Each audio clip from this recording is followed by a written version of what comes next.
Welcome to this session. This is the last session of this course. We were discussing about the Mimamsikas philosophy.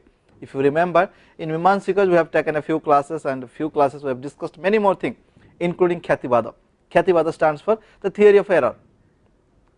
When we discussed the theory of error, we said that what is an error, and we said that how error are subjective in nature.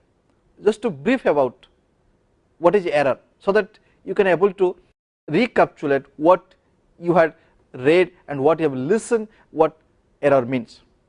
Now we said that by cognizing an object is different from what it is known as error. An example, I say I cognize a cell as a silver, it's an error. I cognize the cell as a silver, it's an error. Why it is error? Because I am imposing the silver as an object and all the attribute of the object on the cell, and henceforth my cognition to that object is not answering the object as it is. Whatever I am cognizing the object, it is not so. So henceforth it is encountered with error. Why it is error? Because in a later period it is sublated. We say that no, that is a cell, not a silver, because cell has some of the features and silver has some of the features, and somehow because of the common feature we are imposing silver on the cell, but it should not be the case, but it is not the correct way of cognizing the object. Henceforth we are also demarcating the line that how cell and silver are different from each other.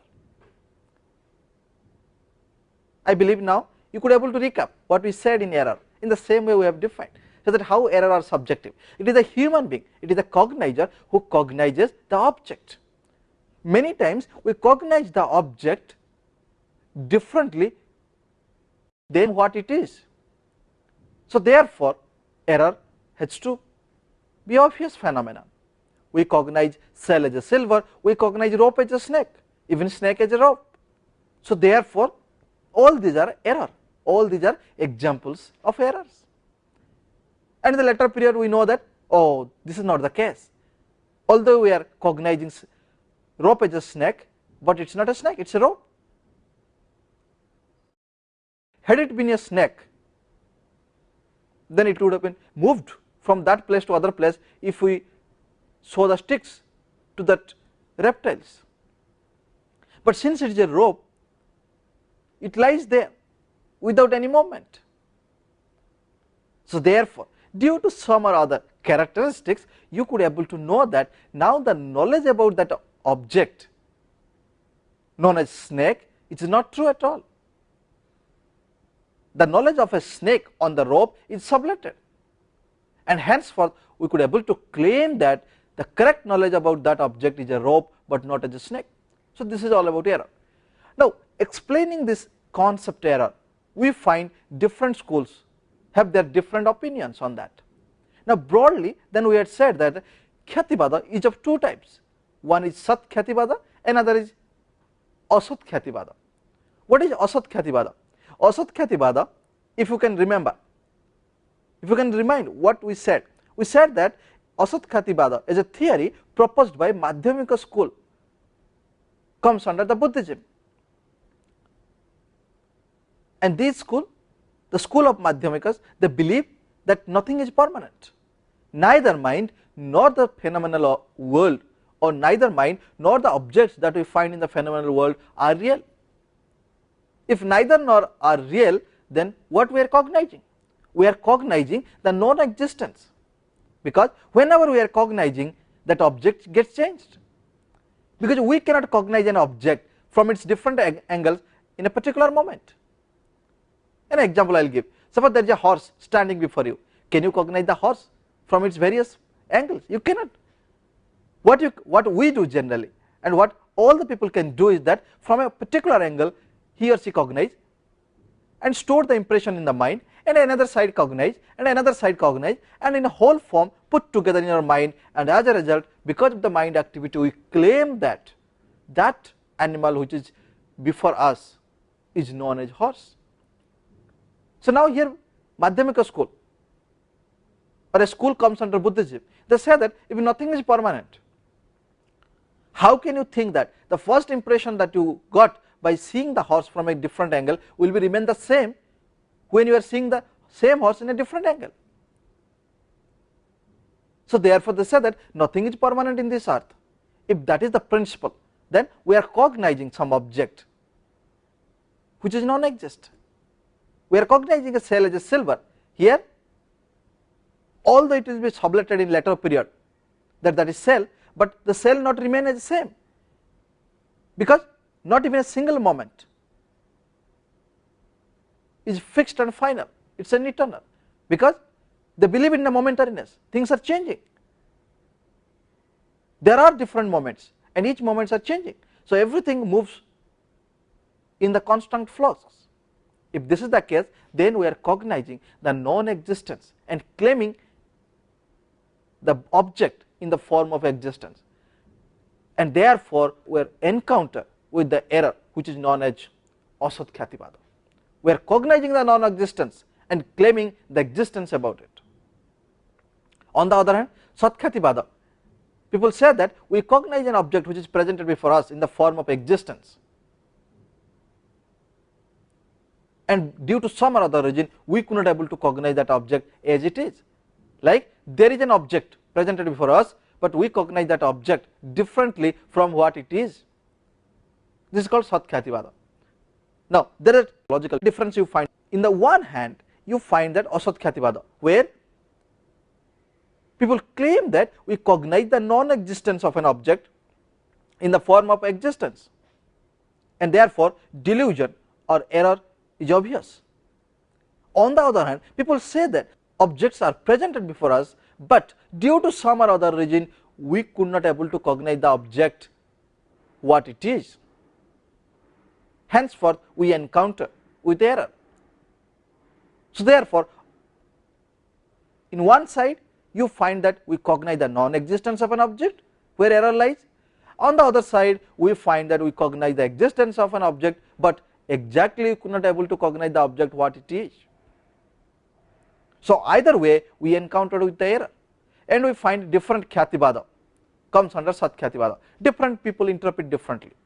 And the last thing that is remain further to discuss, it is called Anirvachaniya Khyatibada. This Khyatibada is stated by Advaita Vedantins.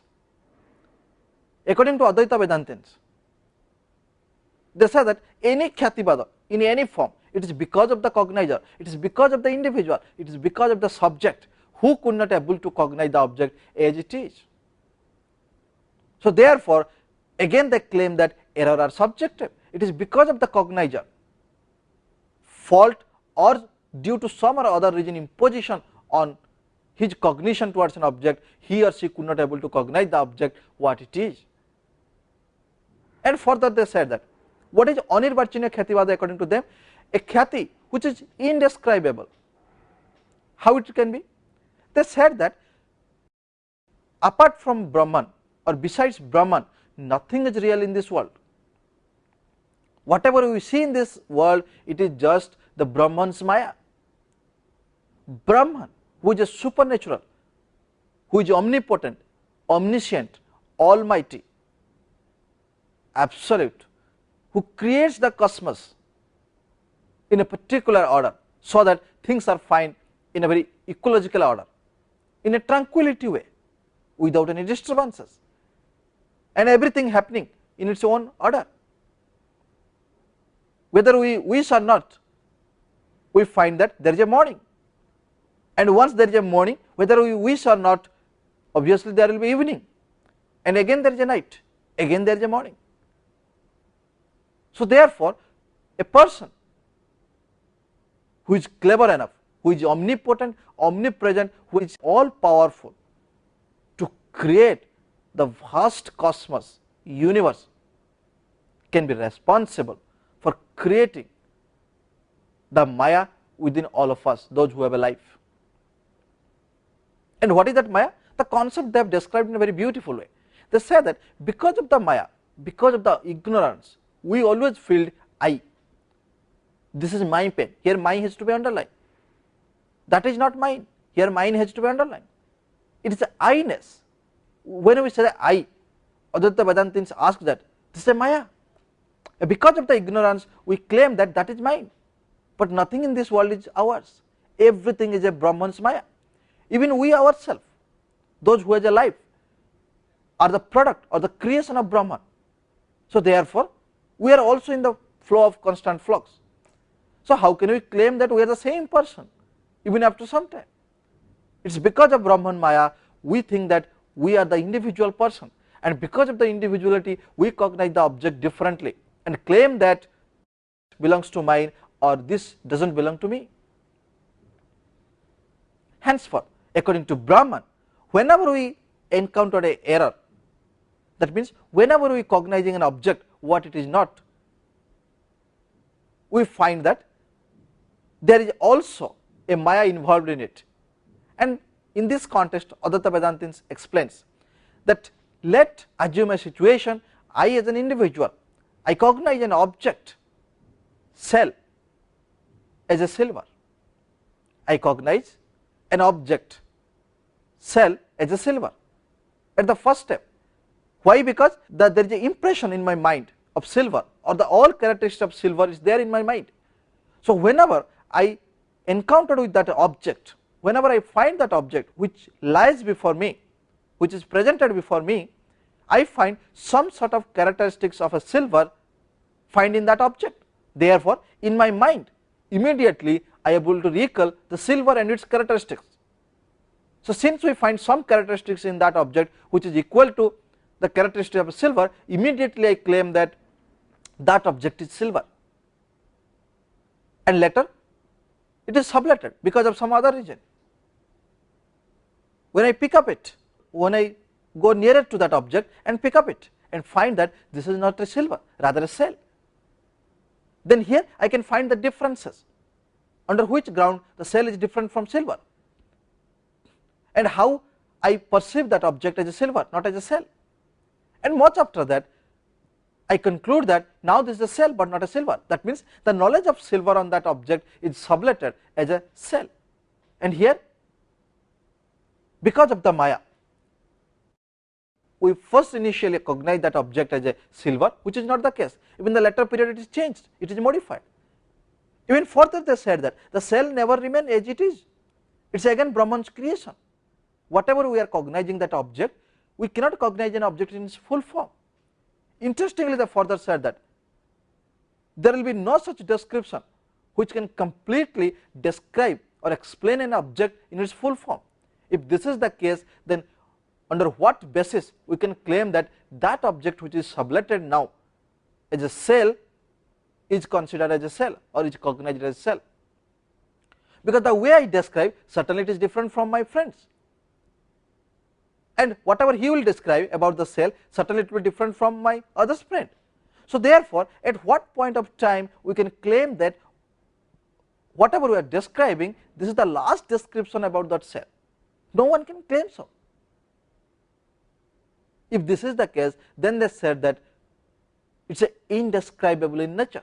Any object that we find in this earth, it has so much elements, it has so much components, it has so much attributes that we could not able to recognize even that object with its description. We could not able to cognize that object in its full form because it is indescribable. It is a God's creation and it has enough potential, it has enough attributes, enough quality that as a human being, as having limited knowledge, we could not able to identify the object as it is in its full form, because there won't be no such time where an individual can claim that this is the last description, and much beyond that there should not be any description left behind to describe an object. If this is the case, then they say that in the first instance it is an error because we cognize an object what it is not. In the second time it is subletted because we find out why it is not so, why the object is not silver, rather it is a cell. Now further we find that although we identify that this is a cell as an object, yet we cannot able to describe all the features of it, we cannot able to explain in the full form so that the object can be identified. And henceforth in this case it says that if we could not able to describe an object, then according to the Advaita Vedanta Brahman creates each and everything, then each and everything has innumerable characteristics, and since we could not able to speak about all the characteristics, therefore we are in a Maya to cognize an object. And why Maya comes? Because we have a life, we have a consciousness, we have consciousness as an element, we have consciousness as an element, and because of the element we think that we need different objects for our different purposes. Hence we passionately attach to different objects differently, but we could not able to describe in the full form of an object. Henceforth, in relation to the Brahman knowledge, they said that everything is in Maya except Brahman. It is the Brahman who is the supernatural, who creates each and everything, and we the human being has a limited knowledge. Even we cannot have a full description about the Brahman, but we can realize the Brahman. We can understand the concept of Brahman with the explanation of some of his qualities or some of his attributes, but however, no one can claim that that is the last description about the Brahman. If this is so, then Advaita Vedanta claims that even the error is subjective. Even the later period when it is sublated, the silver knowledge on cell is sublated as a cell, there also error lies, because after sublation also we cannot identify an object what it is with its full description. So therefore they say that except Brahman, who is almighty, all powerful, nothing in this world is real, and we cannot able to explain all its features. So therefore it is a indescribability. Therefore they say that anirvarchaniya khyatibada. Once we could not able to describe in the full form of an object, we encountered with the error, because other people come to describe an object, and if he or she describes that object differently from me, then he identifies that object differently than what I have cognized that object. So therefore we find the differences between two and among many people for describing an object in its full nature. So this is all about the indescribability of the nature of an object. Now we will see what I have written in my slides. Anirvarchaniya khyati. This theory of error is proposed by Advaita Vedantins. It states that something is presented to our sense, and because of avidya, the cognizer cognizes the object something different from what it is. The cell is presented to us, but because of the avidya, because of the I-ness, because of the ignorance, because of the ego, we cognize the cell as a silver, because whatever there in our mind, the silver and its characteristics, it is imposed on that object. That is what the second point said. The second point said that because of avidya, the cognizer cognizes the object something different from what it is. While cognizing the cell as silver, the cognizer's knowledge on silver is imposed on the cell. The knowledge of silver is sublated or changed in the later period, because in the later period when I go nearer to that object and pick up that object, I find that that is not the silver, rather it is a cell. And when I say that it is a cell, that means I could be able to differentiate what a cell is and how it is different from a silver. Now moving further, so the cognition on cell as silver is not real. The cognition on cell as silver is not real, because there is an error. Therefore it is sublated in the later period. Now further they said, on the view of Advaita Vedantins, nothing is real in the empirical world except the transcendental reality which is known as Brahman, which I have already told. What Brahman they mean? They say that in this world everything is Brahman's creation, and nothing is remain fixed and final. Everything in the form of constant flux are changing. Henceforth, anything that we cognize in the object are not valid one, are not true, are not the correct cognition. Therefore they said that due to the I-ness, we are cognizing the objects in the phenomenal world and making the differences between individual soul and supreme soul, which is not the case. Very clearly they said here that Brahman as a transcendental reality creates all of us, because according to Advaita Vedantins, Brahman is the only real, not any other things, nor even we the human being. But however, since we have a consciousness, we find that there are differences between individual and the Brahman, supernatural being. we find that we are the highest creation in God's mind, but it is not the case according to Advaita Vedantins. They said that we have a soul, but that soul again is due to Maya, it is not permanent. Only the Brahman, the concept of Brahman is the only permanent. And because of the ego, because of the ignorance, we human beings, we think that we have the consciousness, we have the soul which is different from Brahman. But here they explain very clearly, like different people while walking in the road in the night, they find that with them the moon is moving, but moon is not moving, moon is fixed.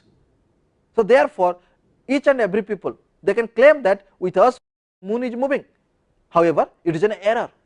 In the same way they say that human being, because of the limited knowledge, they claim that we have also soul and we believe also there is a supreme soul, which is not the case. Whatever soul we have, we take the rays from the Brahman, we get some kind of spirit from the Brahman.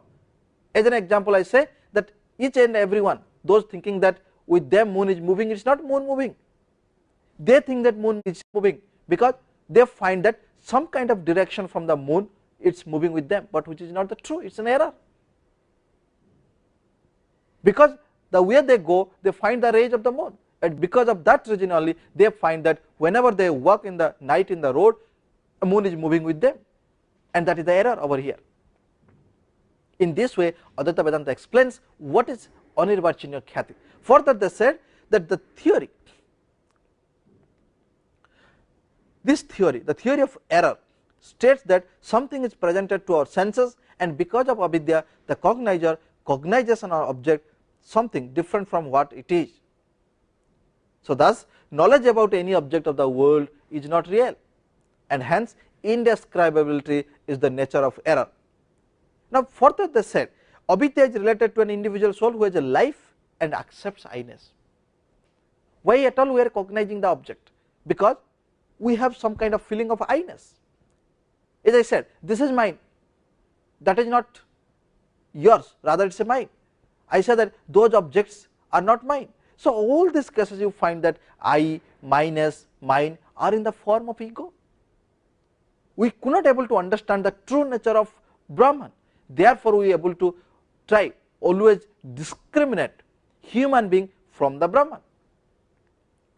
We find that we are the independent entities, we have an independent soul, but it is not the case. It is the Brahman who creates each and every one in this earth, both objects, those who have a life and those who do not have life, and much after that those who have a life in this earth. It is because of the sum of this power that we get from the Brahman while we created by him. Henceforth they said that everything that we see in this world, it is because of the Maya. Maya of whom? Maya of Brahman. Because of the Brahman Maya, we even find ourselves that there is a ego and ahankara, and we need different objects for different purposes, but which is not the truth. The truth is that everything under the creation of Brahman knowledge, and Brahman is the only supreme knowledge, and other knowledge are just the replica, some or other form. Now further they said that avidya is related to an individual soul who has a life and accept I-ness. Now according to Vedantins, that the real or the Brahman is one, and due to the Maya it appears as the world of plurality. The same thing I said, that all the creation that we see in this earth because of the Brahman's creation, but since we have a ego and ahankara, we think that we are different from Brahman knowledge, we are different from the Brahman. We have a soul, knowledge, individual soul, and Brahman has a supreme soul, but which is not the case. Therefore according to them, a person who can able to understand what is Brahman knowledge and who is to be considered as a supreme soul, then he or she should not fall into the trap of Maya. His soul will get the liberation, he will receive the emancipation from all the worldly miseries. Therefore one need to understand what is Brahman's Maya and how little we are under the creation of Brahman knowledge. Now this is all about the Anirvachaniya Khyatibada, and you know that why they said it is Anirvachaniya and why we could not able to describe an object in its full form. Now, this is Khyatiwada ends here. Now, we will switch over to the Mimamsikas metaphysics. Metaphysics always talks about the science of existence. Now, let us see that how really Mimamsikas gives their own opinion about the existence of the universe and many more things. Now, Mimamsikas are realist and pluralist. Why realist? Because they believe that the world is constituted of three types of elements. Here it is an important.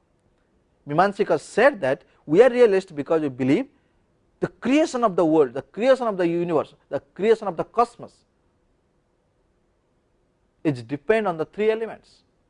Without these three elements, the objects of the world cannot be created. And what are those elements according to them? One is body. Then they explain body in which the self enjoys the fruits of its action. That means those body who has a life to enjoy the fruits can only be considered as the soul in this earth.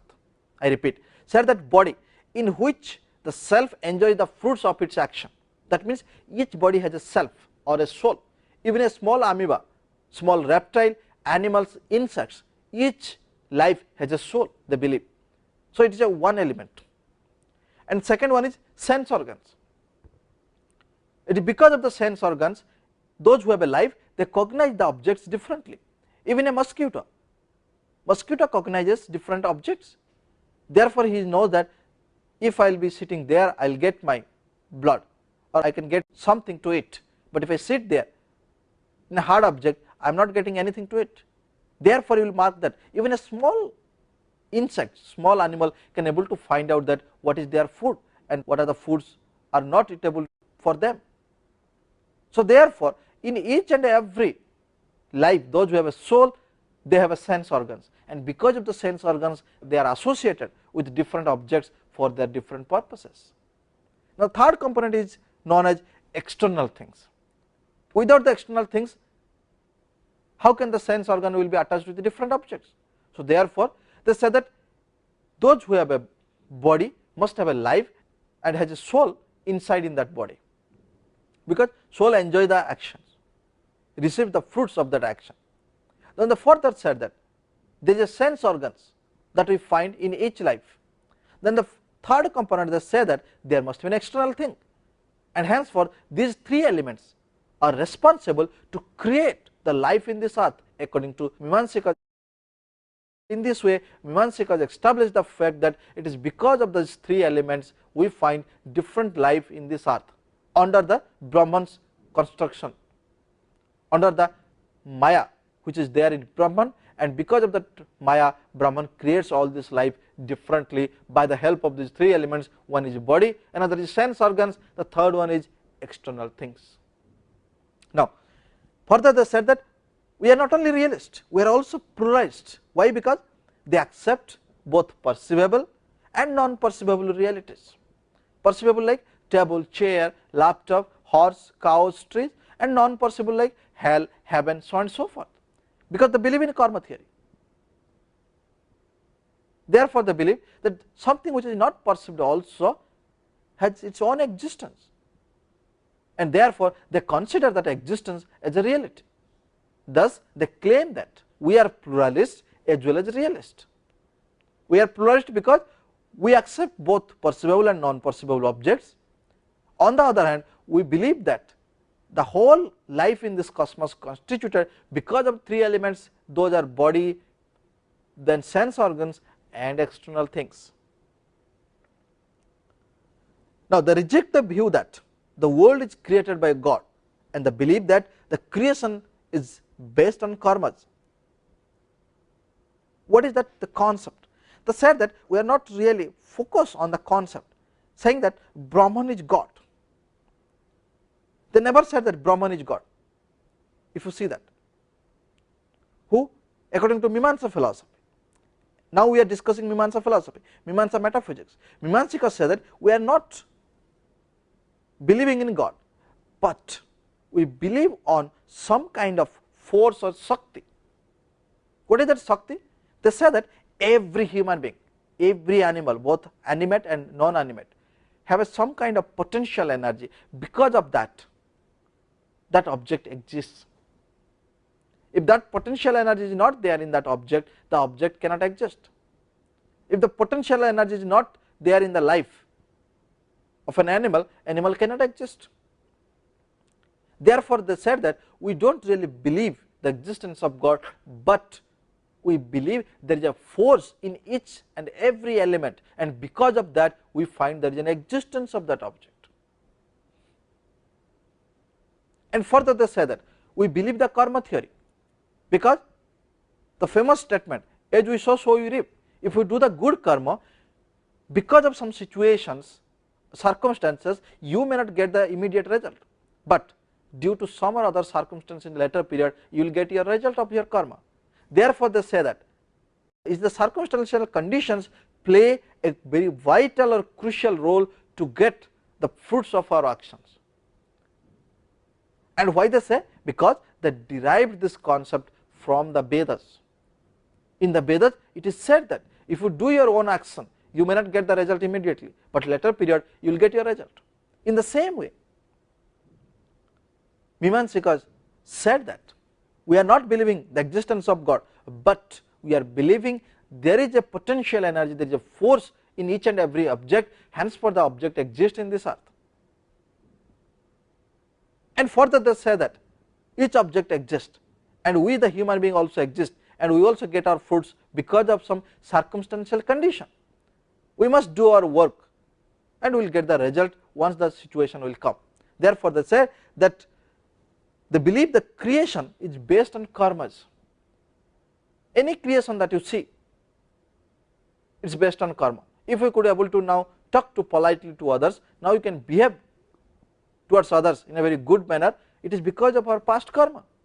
Hadn't we done the good karma in our past birth, in this birth it would not possible. It would not even imaginable. We cannot even imagine that action. Therefore, they say that karma theory involves while we see the rebirth in this earth. Now, as I said that Mimamsikas believe in the Vedic source of knowledge, because they believe that karma theory, and karma theory depends on the circumstance and situation. In the same way, they have read and understood which is found in Vedas. Therefore, they follow the same thing. But here they do not believe the existence of God. They said Vedic source of knowledge are not empirical, because this cannot be known through sense experiences. Here they justify their position. Why? Because they say that they are the pluralist, because they believe and they accept objects, those are perceivable and those are non-perceivable. And here, since Vedic source of knowledge are non-perceivable, yet it can be considered as realities. Why? Because they said that these are empirical, cannot verify, but yet it has an existence, it has an impact on human life, it has an impact on social life. Therefore, they say Mimamsa metaphysics is not conformed to the empiricism, it has nothing to do with empiricism, we cannot verify it, but like non-perceivable objects we claim there is a reality in it. In the same way, we consider the Vedic scripture has a reality in it. Now, however, it accepts the reality like potential energy or Shakti. The Shakti, as I said, that each and every object has a Shakti, and because of that Shakti, because of that potentiality, because of that energy, that object exists, and that object is to be perceived. An example I will give. They said that there is a seed. Seed has a enough potential and enough force inside on it. If we will sow on the soil, you find there is a sprouts will come up. But that potential energy that we find in the seed can be damaged if we fry that seed with the help of fire. If you do that, the fire has a potential energy to dry up something, to burn something, and here because of the fire, the potential energy of the seed will get burned. Hence, after the dried seed, if you sown on the soil, it won't sprout up, because the energy burned already. Hence, for they say that fire has an energy to burn, seed has a potential energy to sprout under certain conditions. The fire cannot burn if there is no conditions involved. Can you burn a ice with a fire? You cannot. Can you burn a ice piece by the fire? We cannot do so, but certainly we can burn the fire by the help of woodens, by the help of dried leaves, and so forth. Therefore, they say that it is a conditioned matter, and this is how they have explained the Shakti and force that find each object, those who have a life and those who do not have life in this earth. An example here I have given, that how their Shakti really to be understood in the true spirit the Mimamsikas deliver to all of us. So that Shakti we have to understood in the example where we can say that seed, fire, so and so forth, and how this power becomes the imperceptible to all of us, but it is a reality and we are accepting. We do not know what is the power in that fire and how it burns the seed, and once it burns the seed, we do not know where the power lost. Why after drying up the seed you cannot sow on the soil and do not expect there is a sprout from it. We could not able to see the potential energy in it, but it is there. If it were not, then even after drying up the seed we can also expect the sprouts in it. Hence further say that each and every object in this earth, those who have a life and those who do not have a life in this earth, has some potential energy for its own existence. In the same way they said that in Apurva, they said that any action that we do in our day-to-day activities, any action, we need not to expect the immediate result. Therefore they said, by endorsing the Vedic rituals, we must do some sacrifices, we must do some rituals for the gods, because there are different gods. Now here Mimamsa says that all the Vedas said that we must sacrifice and do rituals for different gods, but here Mimamsikas modified it. They say that since they do not accept the existence of God, here Mimamsa say that we must do some sacrifice, we must do some rituals, we must do some actions in our life, present life, but that action need not to be surrendered to God. That action has nothing to do with God, that action has something to do with that particular human being, because if he will do some good action, he will receive the good fruits, but not immediately. Therefore they say that once after doing your good actions, one must wait for that moment when the situation or condition pops up, under that condition he may be awarded. Like Kant said that we are doing many of our duties, we are doing many actions in our day-to-day activities because we are living in a society. There is no expectation from that, we do not expect. In the same way Mimamsikas said that whatever we are doing we must do it. It should not lead to some bad actions, rather we must concentrate, do the good actions. At the same time we should not wait for the result immediately. And then question arises, how we will get the result?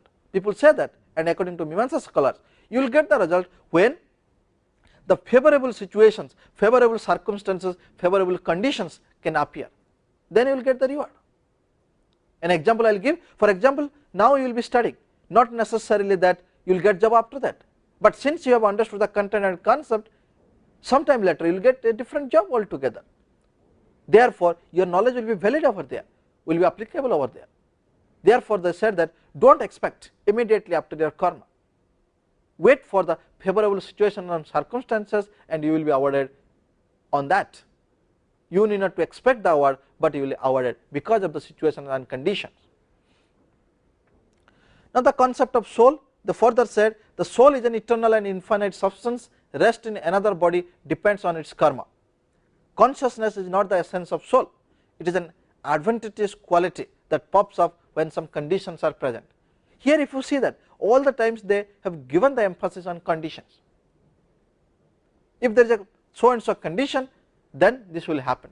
So therefore all the opinion on the metaphysics by the Mimamsikas are conditional, are based on the situational and conditional. What they mean is that it is different from person to person. Even the way we understand Vedas, it is different from one to another, it is different from one place to even another place. Even because of the situation, circumstances, demands, we interpret differently. However, it is real the interpretation. In the same way, they said that in the dreamless sleep, we don't find consciousness. If this is the case, then how can we say that consciousness is the essential quality of the soul? In the dreamless sleep, we don't find any kind of consciousness.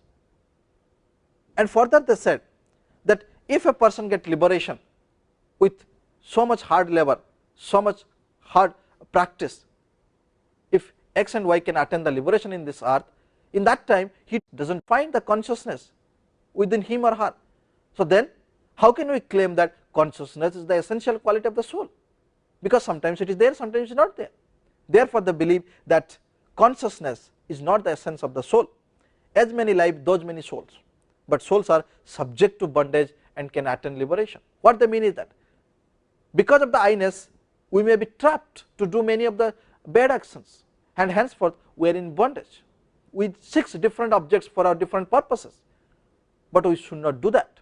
And further they said that although there is a suffering, there is a craving towards different objects for our different purposes, but we can stop that cravings by doing some practices, and henceforth we can attain the liberation even in this earthly life. And what is liberation for them?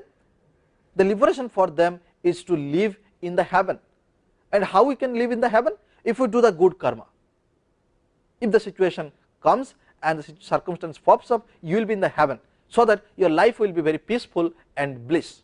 Further they said that one can purposefully can attain the liberation while living in this earth as well. Now what a school of Mimamsa? They said that the knowledge of the soul, when we reflect on the soul, we know it is the object of the self consciousness. I know that tree. That means the knowledge of the soul, the knowledge of the self can be self revealing. For example, when you say that now I am satisfied after eating this much fruits of my liking, then you get the satisfaction that you cannot explain completely. Whenever you have an introspection, you cannot explain to others. So where the introspection comes from? So there you have to understand the concept soul. Without that soul, we cannot have neither introspection nor satisfaction.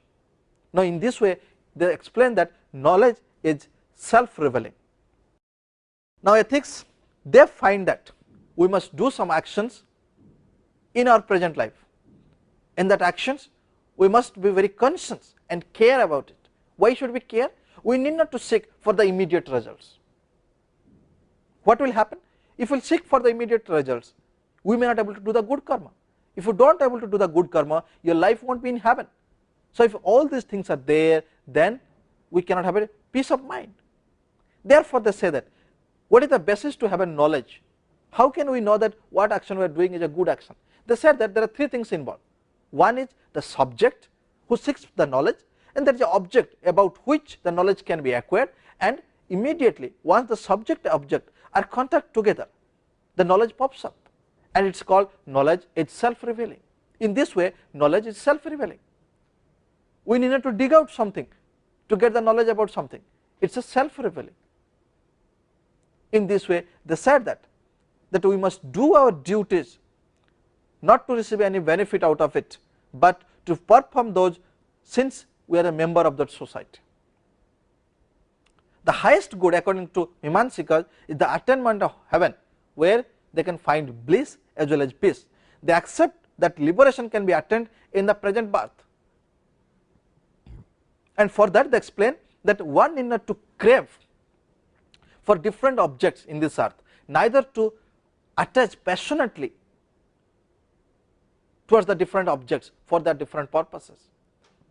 And if you practice some kind of concentration yoga and try to detach and dissociate from different objects in this earth, even in the present life we can attain or obtain the liberation, where we do not find consciousness within us.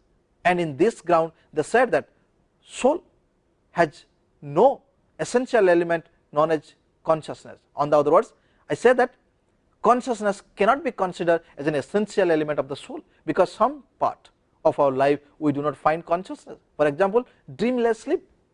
You slept in the last night, you are dog tired, in the morning you say that, wow, the last night I was just slept, I did not know anything. So then the question arises, where the soul goes, where the consciousness was there? Because there is no consciousness. If you were conscious, you could be able to identify something or other. Since it was a dreamless sleep, then where the consciousness went away. In this way they said that consciousness cannot be considered as an essential quality of the soul. Rather, consciousness also dies. If you see that, if you evaluate that, consciousness dies along with the body when people have death or the objects get destroyed. Now further they said that the liberation is nothing but the state of the cessation of painful experiences.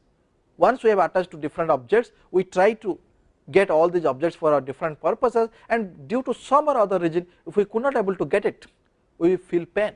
For example, suppose now you are having two close friends, due to some or other reason you are dissociating from each other. Now if you remember the past, because since you cannot maintain the relationship and how it was very beautiful relationship, you had spent time together, since you cannot get it for all the times, that is also suffering and a painful experiences. Therefore they said that one need to understand the Vedic scriptures, how that karma involves for getting the liberation in this earth. Further they said, in this stage soul revamps its own nature which is beyond pleasure and pain. They say that while we attain the liberation, the soul has nothing to do with pleasure and pain, because the soul receives some kind of feeling which is beyond from pleasure and pain, which is beyond from the circle of pleasure and pain, because in that time soul is not associated with the different objects in this world for the different purposes. So thus in ethics they said that since we are a member of the society, we must do our duties without expecting the results of it. And further they said that according to Mimamsikas, we will get our result only when the situation, favorable situations and circumstances will appear in a particular moment. Further they said that liberation can be possible, and what is liberation for them? To live in heaven, where we find peace and bliss, where we find everything in a tranquil form. Then the further submitted that in this life one can attain liberation by dissociating from different objects which were used for him or her for the different purposes. So in this way you find the Mimamsikas description about the whole philosophy, and you see how beautifully they have derived the concept from the Vedas, and at the same time they say that Vedas are one among the other reality, although it is not empirically verified. And further they say that we are not accepting the existence of the God because God existence is ruled out. The reason behind that, we cannot claim something is known as God and who creates the whole world. It is not so. It is because of our own karma we get its our own result, depends on the favorable situation and circumstances. Now I hope you have understood the complete discussions of Mimamsika philosophy and how Mimamsikas schools can be considered as a unique school or system among other schools. Thank you.